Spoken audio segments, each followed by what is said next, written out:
Hello again, everyone. I am back with another episode of Travis Talks, and this week we are talking about the new NA LCS. Now, before I get into that, I do want to say I am back from Worlds, I'm back from BlizzCon, which is great. Now I can do these videos. I don't have a sponsor anymore. If you want to support me, you can support me right here. I could do that. Yep. So that would really help me out. There's a Patreon link over there if you want to do that. You can Twitch Prime sub, whatever. Let's get into the main topic. The new NA LCS. So, I think that it is pretty safe to say that we are very soon going to officially get word on who the new teams are going to be, and I'm sure that they'll unveil all their brands and all that stuff at that time anyway.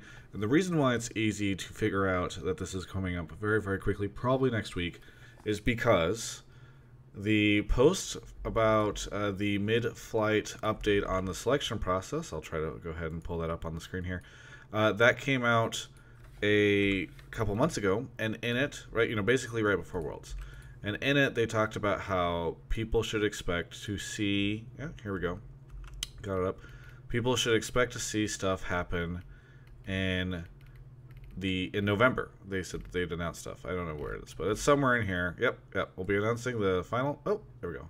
We'll be announcing the final NA LCS lineup in November. And then you scroll down, and it says new and remaining teams will be able to buy these contracts or sign new players starting at the opening of the free agency signing window on November 21st, 2017. That's the bottom of this first paragraph here. I just realized you guys can't see my gestures, but that's okay. So, anyway, let's take a look at the calendar.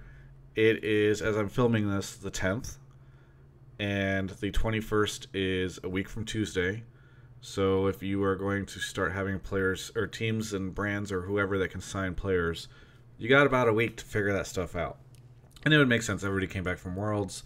There's been enough time now that hopefully people can figure out the paperwork and all that stuff. So we're going to officially hear soon. Unofficially, we basically already know through several different leaks and stuff that came out on ESPN and The Score and elsewhere, and they pretty much coincide with everything I've heard as well. Let's go ahead and review them. So we have TSM, C9, CLG, Team Liquid, Echo Fox, and FlyQuest. Very fascinating to find out what FlyQuest, it'd be very interesting to find out what FlyQuest put in their application process, because I think they were a pretty vulnerable team. And maybe I wouldn't put money on them making it out, but they did. So those guys are in. TSM, C9, CLG, Team Liquid, Echo Fox, and FlyQuest. Those are your guys that are staying. Out, P1, NV, Dignitas, none of which were a big surprise to me. The big surprise, though, was Immortals.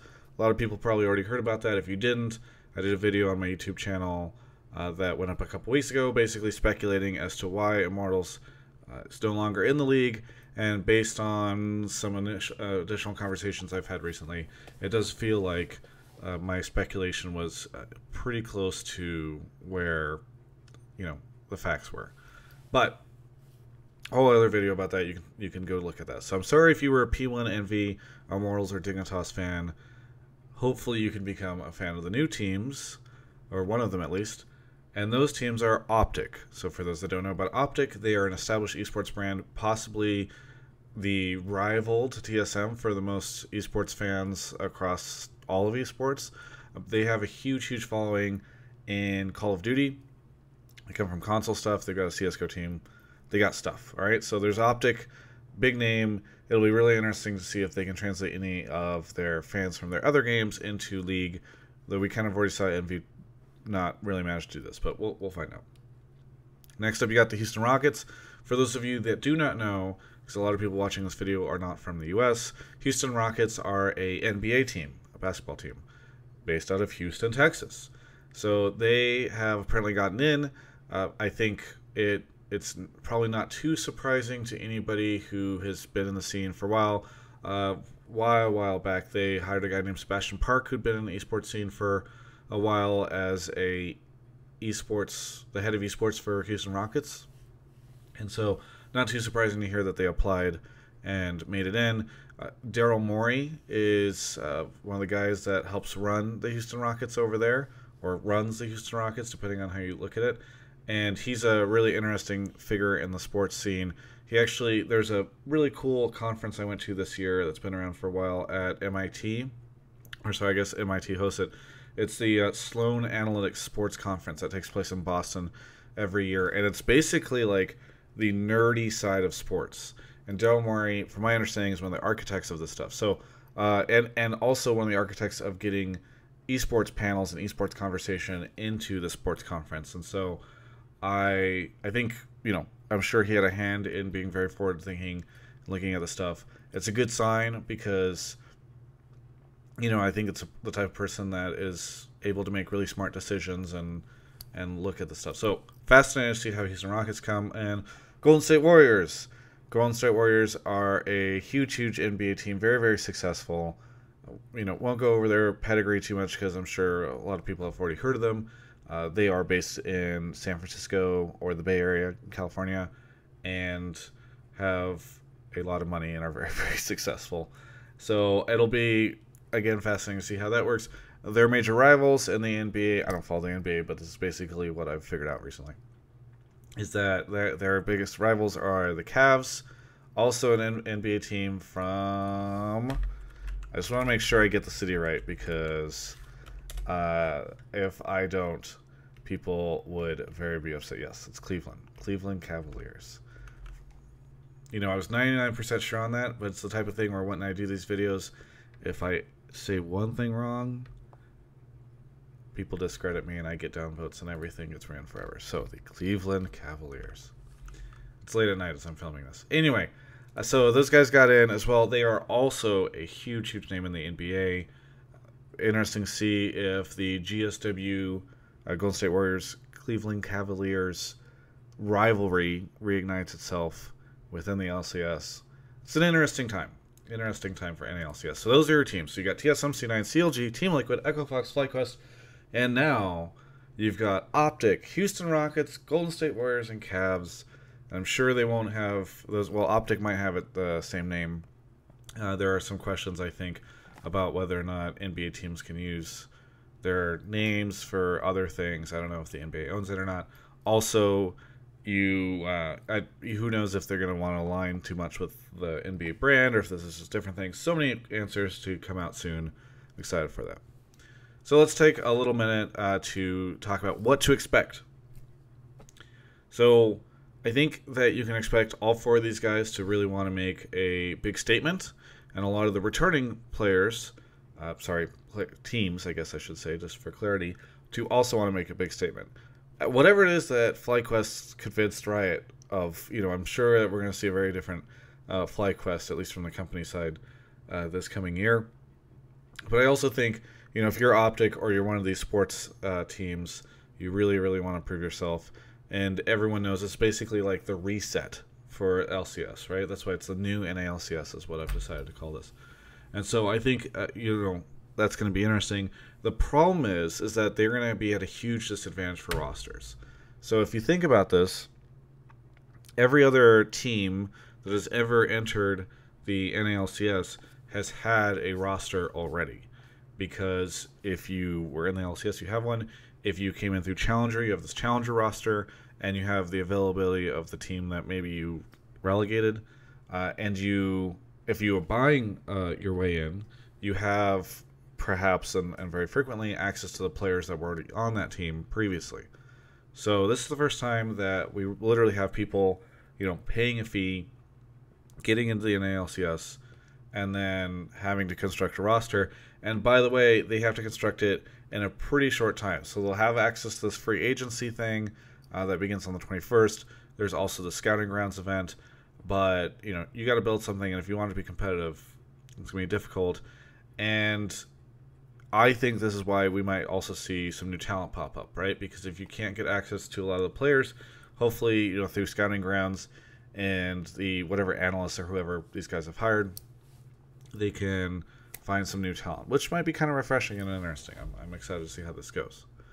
Now, what you should not expect is for Riot to give you a satisfying answer on why your favorite team that is no longer in the NALCS is no longer in the NALCS. It's worth noting, so frequently, like a big name leaves Riot, in some cases is fired from Riot, and Riot And Reddit is like, they have to tell us. They have to tell us why. Why did they fire this person?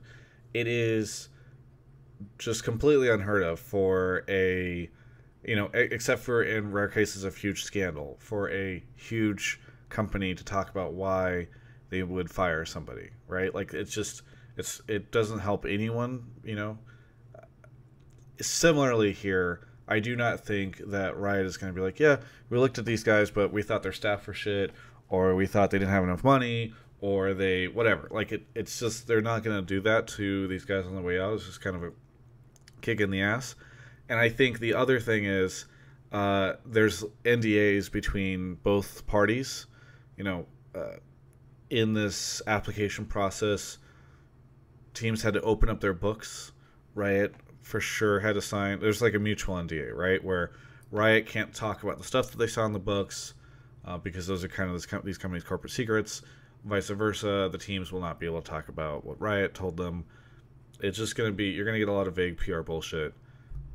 It's not going to be satisfying to the people that want to know why somebody like Immortals, for instance, might not be in the NA LCS. But that's the way that's going to go, because companies aren't going to just... It doesn't help anyone other than Riot, kind of. And even then, like, I don't know. You're not going to get it. So get ready for that. The other thing is, sorry, kind of going back to what to expect. I think you're going to hear some interesting stuff maybe about salaries. I'm super fascinated to see how this stuff goes, because theoretically, players are probably looking at names like Golden State Warriors and thinking like, holy moly, it's time for me to make money.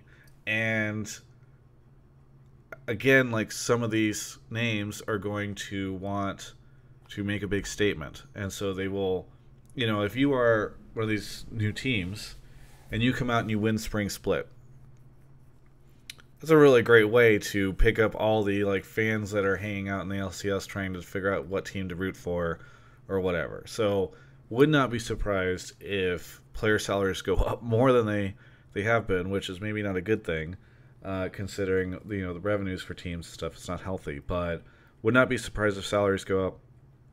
Also, all right, I'm going to tell you guys a rumor that I heard. I don't normally like to give rumors out like this because whatever, but I feel like the community's been acting kind of responsible lately, right? So as long as you guys don't lose your shit and realize that this is a rumor, I'll keep giving you guys rumors every now and then when I feel like you can all behave responsibly. Okay. The rumor is that at least one of the teams that is exiting is literally charging new and maybe even existing teams to be able to even speak to the players that they have under contract. So no, it's not like, hey, yes, you can pick up these players from us, you can buy out their contracts, or you can, pay us for the players to transfer over. It's like, if you even want to speak to any of these people that are under contract, you have to pay us money just to be able to have the conversation. So you can make your own judgments about whether or not that's right or wrong. I feel like it's probably not great for the players because they might be missing out on opportunities. But that's, and again, rumor, right? But I think that rumor is indicative of what you're going to see, which is a lot of really weird shit going around with these new teams trying to get players, the existing teams like trying to make sure that they don't lose their players, salaries going up. It's just a really, really weird time for NA LCS. Exciting time, but weird time. Other than that, I just want to say at the end of this that I think... Ooh, lost the focus there for a second. I think that next year will be very interesting. In fact, let's just say the next 2 years. Because, and I've said this before, but this is the make it or break it time for the NA LCS. Basically, almost everything, is losing money right now in esports. And the costs keep going up because player salaries keep going up, etc. And for a long time, fans have basically received like free content without having to pay for it, right? Because they run ad block and there are not very many ads. Like only recently has Riot started to do real advertising with the Acer stuff and all that kind of thing. these teams will be looking, a lot of these guys are paying $13 million to get in. They have to recoup that. The teams and Riot now share a revenue share situation with the players, by the way. So now you have these 3 different parties that are all in it to make money together. So I think that it's an exciting time for LCS because for the first time, everyone will be really forced to there's no more oftentimes when you are building a startup, you focus on user acquisition with an idea of what revenue will be later on, or how you'll generate revenue later on. But you're like, okay, we're fine losing money for a while because we have to figure out what our product is going to be, what we're going to do, blah blah blah blah blah. Well, if you think about NA LCS as a startup with a bunch of different stakeholders and investors, you now have your product, all right?